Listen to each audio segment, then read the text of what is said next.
அஸ்ஸலாமு அலைக்கும் வரஹ்மத்துல்லாஹி வபரகாத்துஹு. அல்ஹம்துலில்லாஹி ரப்பில் ஆலமீன்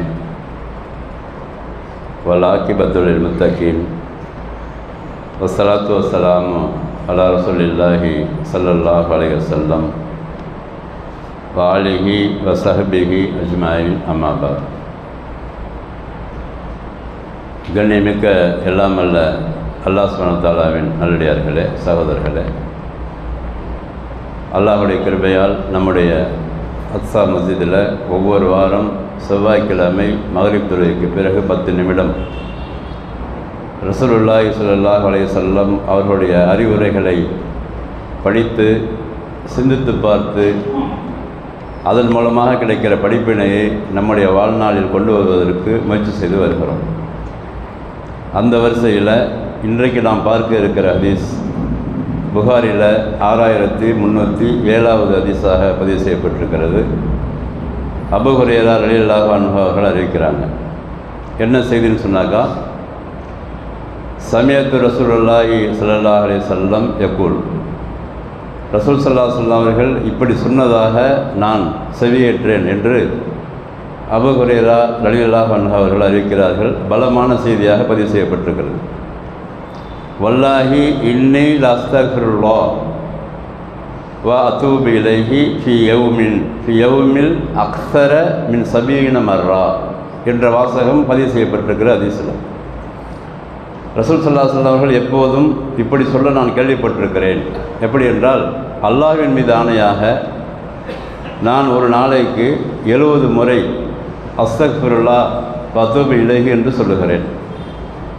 அதாவது என்ன அர்த்தம்னு சொன்னாக்கா, நான் அல்லாஹ்விடத்தில் பாவ மன்னிப்பு தேடி அவனிடத்தில் திரும்ப செல்ல இருக்கிறேன் என்று சொல்லிக்கொண்டே ரசூல் ஸல்லல்லாஹு அலைஹி வஸல்லம் இருப்பார்கள் என்று அபூ ஹுரைரா ரலியல்லாஹு அன்ஹு அவர்கள் அவர்களை பார்த்துட்டு சொல்லியிருக்கிறாங்க.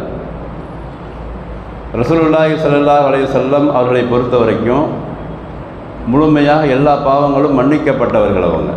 அப்படி இருந்தும் ஒரு அல்லாஹ்வுக்கு நன்றி உடைய அடியாராக இருக்க வேண்டும் என்பதற்காக தினமும் அவர்கள் 70 முறை பாவ மன்னிப்பு தேடுவார்கள். அதற்கு பிறகு 100 முறை என்றும் வேறு ஹதீஸ்களில் வருகிறது. அதை திக்ராகவே சொல்லி கொண்டிருப்பார்கள். திக்ர் எப்படி செய்கிறோமே, இந்த சுப்ஹானல்லாஹ் சுப்ஹானல்லாஹ் சுப்ஹானல்லாஹ் அப்படி, அது மாதிரி அஸ்தக்ஃபிருல்லாஹ் அஸ்தக்ஃபிருல்லாஹ் அஸ்தக்ஃபிருல்லாஹ் வ அதூபு இலைஹ் அப்படி சொல்லிக்கொண்டே இருப்பதாக அவங்க பதிவு செய்கிறாங்க. இந்த பாவ மன்னிப்பு என்பதை பொறுத்த வரைக்கும் நம்ம சாதாரணமாக நினச்சிடக்கூடாது. நம்ம பாவ மன்னிப்பு என்பது நம்ம நினைக்கிறோம்னா சாதாரண விஷயம் இல்லை. காரணம் என்னவென்று சொன்னால், இஸ்லாத்துடைய அடிப்படை விஷயங்கள் இருக்கிற 5 விஷயங்கள். உதாரணமாக, முதலாவது கலிமா, 2வது தொழுகை, 3வது ஜக்காத்து, 4வது நோன்பு, 5வது ஹஜ்ஜெலாம் இருக்குல்ல, இதான் நம்மளோட ஃபவுண்டேஷன். இந்த ஃபவுண்டேஷனுடைய அடித்தளத்தை நம்ம எடுத்து பார்த்தோம்னு சொன்னாக்கா, இந்த 5 விஷயங்களுமே பாவத்தை மன்னிக்கக்கூடியதாக இருப்பதாக அல்லாஹ்வும் குர்ஆனில் பதிவு செய்கிறான். பல இடங்களில் ரசூல் ஸல்லல்லாஹு அலைஹி வஸல்லம் சொல்லியிருக்கிறாங்க. உதாரணமாக, ஒரு மனிதர் காலம் முழுவதுமே தப்பு செய்து கொண்டிருக்கிறார், மார்க்கத்துக்கு முரணாக செய்து கொண்டிருக்கிறார். அல்லாஹ்வை பற்றி அவருக்கு சரியான விஷயம் தெரியவில்லை. ஆனால் அவர் ஒரு கட்டத்தில் அல்லாஹ்வை பற்றி சரியாக விளங்கிக் கொள்கிறார், மார்க்கத்தை சரியாக விளங்குகிறார். அதுக்கு பிறகு அஷ்ஹது அல்லா இலாஹ இல்லல்லாஹ் வ அஷ்ஹது அன்ன முஹம்மதன் அப்துஹு வ ரசூலுஹு என்ற கலிமாவை சொல்லிவிட்டால் அவருடைய பாவங்கள் எல்லாமே மன்னிக்கப்பட்டு விடுகிறது. யுபத்திலு அன்ஹும் ஸய்யிஆத்திஹிம் ஹஸனா என்று பதிவு செய்கிறார்.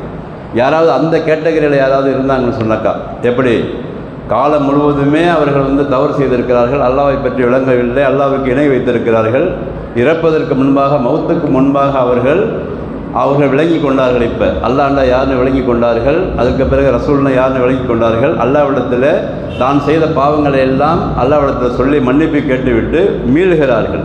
அது எப்போ டைம் என்ன அதுக்கு என்று சொன்னால், உயிர் தொண்டை குழிக்கு வருவதற்கு முன்பாக இந்த அஸ்தக்ஃபிருல்லாஹ் சொல்லிவிட வேண்டும் என்று சொல்லி அல்லாஹ் குர்ஆனில் பதிவு செய்கிறான். அதே மாதிரி ரசூல் ஸல்லல்லாஹு அலைஹி வஸல்லம் சொல்கிறாங்க, டைம் இருக்குது, அதுக்கு டைம் இருக்குது என்பதற்காக நம்ம கடைசியில் பார்த்துக்கலான்னு அர்த்தம் இல்லை. இதுக்கு டைம் இருக்குது, உயிர் தொண்டை குழிக்குள்ளே வரது வரைக்கும் தானே டைம் சொல்லியிருக்காங்க, ரசூல் அல்லாஹ் சொல்லியிருக்கான் அப்படின்னு சொல்லிட்டு நம்ம பிற்படுத்தக்கூடாது. மாறாக நமக்கு மௌத்து எப்போ வேண்டுமானாலும் வரலாம் என்ற எண்ணத்தோடு அதை தினமும் நம்முடைய பாவங்களை கழுவுவதற்காகத்தான் 5 நேர தொழுகை, 2வது அடிப்படையாக இருக்கிற 5 நேர தொழுகை இருக்கிறது. ஃபஜர் தொழுகை, லுஹர், அசர், மகரிப், இஷா, இதில் ஒரு தொழுகைக்கு மற்ற தொழுகைக்கு மத்தியில் செய்கின்ற பாவங்கள் எல்லாம் கழுவப்படுவதாக ரசூலுல்லாஹ் சொல்கிறாங்க. அதுக்கு பிறகு உழு செய்யும் பொழுது ஒரு மனிதனுடைய பாவங்கள் கழுவப்படுவதாக சொல்கிறாங்க. இது ஒன்று. அடுத்தது ஜக்காத்தை எடுத்துக்கொண்டீங்கன்னு சொன்னாக்கா, பொருளாதாரத்தில் நம்ம சேமித்து வைத்த எல்லா பொருள்களுக்கும் ஜக்காத்தை கொடுத்து விட்டோம் என்று சொன்னால் அந்த தூய்மையாக ஆகிவிடுகிறது, பொருள் தூய்மையாக ஆகிவிடுகிறது. இன்னொன்று, மனதும் தூய்மையாக ஆகிவிடுகிறது. அல்லாஹ் பாவத்தை மன்னிக்கின்றார். இல்லை என்று சொன்னால் குற்றம் பிடிப்பதாக பதிவு செய்கின்றார். அதே மாதிரி தான் நோன்பு அப்படி தான். நோன்பில் நம்ம ஏற்கனவே சொல்லியிருக்கிறோம் பல விஷயங்களில். நோன்பை பொறுத்த வரைக்கும் முழுக்க அந்த வருடம் செய்கின்ற பாவங்கள் எல்லாம் முழுமையாக அது அழிக்கப்படுகிறது, மன்னிக்கப்படுகிறது. ஹஜ்ஜை பொறுத்த வரைக்கும் அன்று பிறந்த பாலகனைப் போல அந்த பாவங்கள்லாம் மன்னிக்கப்பட்டு சின்ன குழந்தை மாதிரி வருகிறார்கள் என்றெல்லாம் ரசூலுல்லாஹி ஸல்லல்லாஹு அலைஹி வஸல்லம் அறிவிக்கிறாங்க. இப்போ பாருங்கள், ஆச்சரியமாக இருக்குது. 5 அடிப்படை விஷயங்களுமே, இஸ்லாத்துடைய 5 அடிப்படை விஷயங்களுமே பாவத்தை மன்னிக்கக்கூடியதாக இருக்குது. அப்போ பாவம் மன்னிக்கப்பட்டு விட்டால் தான் சொர்க்கம் செல்ல முடியும் என்ற விஷயமும் விளங்குகிறது. மூலமாக மிக முக்கியமான சப்ஜெக்டே நமக்கு பாவம் தான் மன்னிக்கப்பட வேண்டும். பாவம் மன்னிக்கப்பட்டு விட்டால் சொர்க்கம் சென்று விடுவோம். பாவம் மன்னிக்கப்படவில்லை என்று சொன்னால் சொர்க்கத்திற்கு யாருமே செல்ல முடியாது என்று அல்லாஹ்வும் குர்ஆனில் பதிவு செய்கிறார். ரசூலுல்லாஹி ஸல்லல்லாஹு அலைஹி வஸல்லம் அவர்கள் பல இடங்களில் சொல்கிறார்கள். அப்போ பாவத்தை மன்னிப்பானா மன்னிக்க மாட்டானா என்றால் அல்லாஹ்வுக்கு சுப்ஹானஹு பண்பு என்னன்னு சொன்னாக்கா, அடியார்களுடைய பாவத்தை மன்னிப்பது தான் அல்லாஹ்வுடைய பண்பாக பல இடங்கள் அல்லாஹ் குர்ஆனில் பதிவு செய்கிறான். யா இபாதி அல்லதீன அஸ்ரஃபு அலா அன்ஃபுஸிகும் லா தக்னது மின் ரஹ்மத்தில்லாஹ் இன்னல்லாஹ் யக்ஃபிரு துனூப ஜமீஆ என்று பதிவு செய்கிறான் அல்லாஹ். அதாவது, உங்களுக்கு நீங்களே அநியாயம் செய்து கொண்ட என்னுடைய அடியார்களே, நீங்கள் என்னிடத்திலே வாருங்கள், உங்களுடைய பாவங்களை முழுமையாக நான் மன்னித்து விடுகிறேன். அதில் மனம் உருகி நீங்கள் என்னிடத்தில் கேளுங்கள். அப்படி கேட்கும்போது முழுமையாக எல்லா பாவத்தையும் நான் மன்னித்து விடுகிறேன். அதனால் லா தக்கனத்தும் மின் ரஹ்மத்தில்லாஹ், நீங்கள் ஒருபோதும் அல்லாஹ்வுடைய அந்த மன்னிப்பு என்ற அந்த அருள்கொடை இருக்குல்ல, அதில் நிராசை அடைஞ்சிடாதீங்க. கண்டிப்பாக அல்லாஹ் மன்னிப்பான். வம யக்ஃபிரு துனூப இல்லல்லாஹ் என்று பதிவு செய்கிறான்.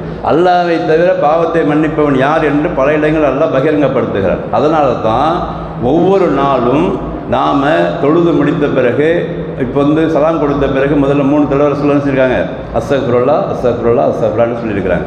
அதுக்கு பிறகு பெரும்பாலும் ரசூல் ஸல்லல்லாஹு அலைஹி வஸல்லம் அதிகமாக யூஸ் பண்ண வார்த்தையை அஸ்தக்ஃபிருல்லாஹ் வத்தூபு இலைஹி என்ற வார்த்தை தான். இதை மனப்பாடமாக வைத்துக்கொண்டு தொழுகைகளை நம்ம அதிகமாக கேட்க வேண்டும்.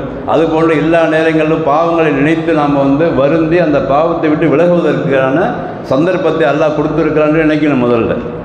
அது மாதிரி இந்த பாவம் இருக்குல்ல, இந்த பாவத்தை நமக்குள்ளே 3 வகையாக பிரிச்சுக்கணும். எப்படி பிரிக்கணும்? ஒன்று, நாம் செய்த பாவத்தின் காரணமாக நாம் மாத்திரம் பாதிக்கப்பட்டிருப்போம், அது ஒரு வகை பாவம். அது இன்னொரு பாவம், நாம் ஒரு பாவத்தை செஞ்சுருப்போம், அந்த பாவம் அந்த பாவத்தினால் அடுத்த ஆள் பாதிக்கப்பட்டிருப்பாங்க. இன்னொன்று, 3வது வகை அல்லாஹ்வுக்கு செய்ய வேண்டிய கடமைகளை செய்யாமல் பாவங்கள் நம்மள்கிட்ட சேர்ந்துருக்கும். இப்படி 3 வகையாக நம்ம பிரிச்சுக்கணும் நம்ம பாவத்தை. ஒன்று, நான் எனக்கு ஒரு தீங்கு செஞ்சுக்கிறேன், அது யாருக்கும் டிஸ்டர்பு கிடையாது, அல்லாஹ்வுக்கு எனக்கும் உள்ள விஷயம். அது எல்லா தனி மனிதனுக்குமான விஷயம் அது. ஏன்னா ரசூலுல்லாஹ் சொல்கிறாங்க, குல்லு பனி ஆதம ஹத்தாவுன், எல்லா மாதமுடைய மக்கள் எல்லோருமே தவறு செய்யக்கூடியவர்கள் தான். ஹைருல் ஹத்தாயின் யாருன்னா தவாபுன், அந்த பாவ மன்னிப்பு அதை தேடுபவர்கள் தான் சிறந்தவர்கள் ரசூலுல்லாஹ் சொல்கிறாங்க. அதனால் ஒவ்வொரு தனி மனிதனும் ஏதோ ஒரு வகையில் பாவம் செய்து கொண்டு தான் நம்ம இருப்போம். அது படைப்புடைய தன்மையும் அதுதான். அதனால் அந்த பாவத்தை நாம் நினச்சி பார்த்து அந்த பாவத்தை இப்படி டிவிஷன் பண்ணணும் 3 வகையாக. எப்படி? நான் எனக்கு நானே அநியாயம் செய்து கொண்டேன், அந்த பாவத்தால் யாருக்கு எந்த பாதிப்பும் கிடையாது, அதுக்காக அல்லாட்ட தனிமையில் உட்காடுறேன். இப்போ தனிமையில் உட்காந்து யாரெல்லாம் தெரியாமல் நான் செஞ்சுட்டேன், எல்லாம் இந்த பாவத்தை மன்னிச்சிருன்னு அல்லாட்ட மாத்திரம் தான் கேட்கணும், யார்கிட்டையுமே ஷேர் பண்ணக்கூடாது. அது கூட ரசூலுல்லாஹ் சொல்கிறாங்க, நீங்கள் பாவத்தை செய்துவிட்டு அந்த பாவத்தை யார்கிட்டையும் ஷேர் பண்ணிங்கன்னா, நான் இது மாதிரி செஞ்சுட்டேன்னு சொன்னீங்கன்னா அந்த பாவத்துக்கு சாட்சியை வைத்து விடுகிறீர்கள் அப்படிங்கிறாங்க. ஒய்ஃபிட்ட கூட சொல்லக்கூடாது. ஒய்ஃபாக இருந்தாலும் சரி, ரொம்ப நெருங்கிய நண்பர்களாக இருந்தாலும் சரி, யாராக இருந்தாலும் சரி, நம்முடைய பாவத்தை குறித்து யார்ட்டையும் சொல்லக்கூடாது. நமக்கும் அல்லாஹ்வுக்கு தெரியும். அந்த பாவத்தை நினச்சி பார்த்து தனிமையில் அல்லாட்ட கதறி அழுகும் பொழுது, தனியாக தொழும்போது, கேட்கும்போது அல்லாஹ்வுக்கு பதிலாக கண்டிப்பாக எல்லாவற்றையும் முழுமையாக அழித்து விடுவான். இது 1வது வகை பாவம். 2வது வகை பாவம் என்னன்னு சொன்னாக்கா, மற்ற மனிதர்களுக்கு மோசடி செய்தல், சொத்தை எடுத்துக்கொள்ளுதல், அல்லது அவர்களுக்கு செய்ய வேண்டிய உரிமையை செய்யாமல் இருத்தல், அவர்களுக்கு செய்ய வேண்டிய ஹக்கு என்று சொல்லக்கூடிய உரிமைகள், கொடுக்க வேண்டிய விஷயங்கள், கொடுக்கல் வாங்கல்கள், அல்லது அவர்களை பற்றி புறம் பேசுதல், அவர்களை பற்றி மக்கள் மத்தியில் தவறாக எடுத்துரைத்து அவருடைய புகழுக்கு களங்கம் விளைவித்தல், இப்படி நிறைய விஷயங்கள் அதில் இருக்குது. அப்படி செஞ்சோம்னா அது பாவமாக கருதப்படும். அதுக்காக தண்டனை அந்த மனிதத்தை மன்னிப்பு கேட்டால் தான் உண்டு. இந்த பாவத்தை அல்லாஹ் மன்னிப்பதில்லை. ஒரு மனிதன் அடுத்த மனிதனுக்கு செய்த பாவத்தை அல்லாஹ் கண்டிப்பாக மன்னிப்பதில்லை. அந்த மனிதத்தில் போய் அந்த பாவத்தை மன்னிக்க வேண்டும் என்று சொல்லி அவன்கிட்ட கெஞ்சி கை கொடுக்க வேண்டும். அதுக்கு பிறகு அந்த பாவத்தை நான் வந்து இது மாதிரி உனக்கு தப்பு செஞ்சுட்டேன், புறம் பேசிட்டேன், உன் புகழுக்கு களங்கம் விளைவிச்சிட்டேன், உன்னுடைய சொத்தில் மோசடி பண்ணிவிட்டேன் என்றெல்லாம் சொல்லி ஒன்று மோசடி பண்ணியிருந்தால் ரிட்டர்ன் கொடுத்துருந்தேன் அவங்கள்ட்ட. ஏதாவது பண மோசடியோ அல்லது நில மோசடியோ அல்லது பொருளாதாரமோ எதுலேயோ அது கொடுக்கல் வாங்கலையோ கடனிலையோ எதோ ஒன்று செஞ்சுருப்போம் இல்லையா? இதெல்லாம் அந்த மனுஷன்கிட்ட சொல்லி நம்ம மன்னிப்பு வாங்கிக்கணும். அடுத்தது மூணாவதாக அல்லாஹ் கட்டளையிட்ட விஷயங்கள், கடமையாக்கிய விஷயங்களில் குறைவு இருக்குமானால் அதை நிவர்த்தி செய்து கொண்டே வர வேண்டும். குறிப்பாக தொழுகை, ஜக்காத்து போன்ற விஷயங்கள். இது சாதாரணமாக தொழுகையை பொறுத்த வரைக்கும் எல்லாருக்குமே செய்ய வேண்டிய, கண்டிப்பாக செய்ய வேண்டிய கடமையாக அல்லாஹ் சொல்லியிருக்கிற காரணத்தினால தொழுகையில் யாரெல்லாம் ஏற்கனவே தொழாமல் இருக்கிறார்களோ அவர்களெல்லாம் கண்டிப்பாக தொழுகையை நிலைநாட்ட வேண்டும். அதற்காக அல்லாஹ்விடத்தில் மன்னிப்பு தேடினால் அல்லாஹ் மன்னிப்பான் அல்லது தண்டிப்பான். இது அல்லாஹ்வுடைய பண்பு. இது தொழுகை பொறுத்த வரைக்கும். அதே நேரத்தில் ஜக்காத்தை பொறுத்த வரைக்கும் கண்டிப்பாக ஜக்காத்து கடமையாகிவிட்டால் கண்டிப்பாக தர வேண்டும்.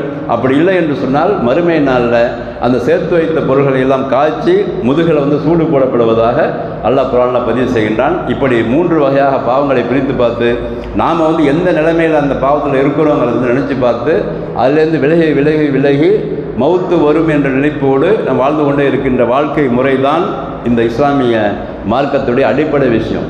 ஒவ்வொரு நாளும் எதிர்பார்க்கிற வாழ்க்கை தான் நமக்கு. ஒவ்வொரு நேரம் தொழுகிறோம். இப்போ மகரிப் தொழுதுருக்கிறோம், இஷாவுக்கு இருப்போமா தெரியாது, அது ஃபஜருக்கு, அடுத்து அப்படியே ரொட்டேஷன்லேயே நம்முடைய மனதை ஆக்கி கொண்டு அல்லாஹ்விடத்தில் நாம் செய்த பாவங்கள் நினைத்து பார்த்து வருந்தி துவா செய்து கொண்டே இருக்கிற வாழ்க்கை முறை தான் இஸ்லாம். அதனால தான் ரசூல் ஸல்லல்லாஹு அலைஹி வஸல்லம் அவர்களே இந்த ஹதீஸில் 70 முறை டெய்லி கேட்டிருக்காங்கன்னா பார்த்துங்க. அப்போ இந்த அளவுக்கு இம்பார்ட்டன்ட் விஷயம்னு பார்த்துங்க. அதனால் நாமும் இன்ஷா அல்லாஹ் அல்லாஹ்விடத்தில் பாவத்தை நினைத்து பார்த்து வருந்தி பாவ மன்னிப்பு தேடி சாதாரணமாக திக்ரில் சொல்ல ஆரம்பிச்சிடணும். நம்ம அஸ்தக்ஃபிருல்லாஹ் சொல்லிக்கொண்டே இருக்க வேண்டும். அந்த மனதை அதோடு லயித்து கொண்டே இருக்க வேண்டும். வெட்டி பேச்சுக்களை பேசாமல் அதிகமாக திக்ர் செய்ய வேண்டும். அதில் முக்கியமான திக்ராக அஸ்தக்ஃபிருல்லாஹ் வ அத்தூபு இலைஹி என்ற அந்த விஷயத்தை எடுத்துக்கொள்ள வேண்டும். இப்படித்தான் இந்த ஹதீஸ் மூலமாக நமக்கு கிடைக்கிற படிப்பினைகள் கிடைக்கிறது. அதனால தான் இந்த வகுப்பெல்லாம் நடத்துகிறோம். நம்ம ஒரு ஹதீஸ் சாதாரண நினச்சிட்டு இருக்கிறோம். இந்த டைம் 10 நிமிஷங்கிறது எவ்வளோ டைம் வாழ்க்கையில் வீணடிச்சிருக்கிறோம்.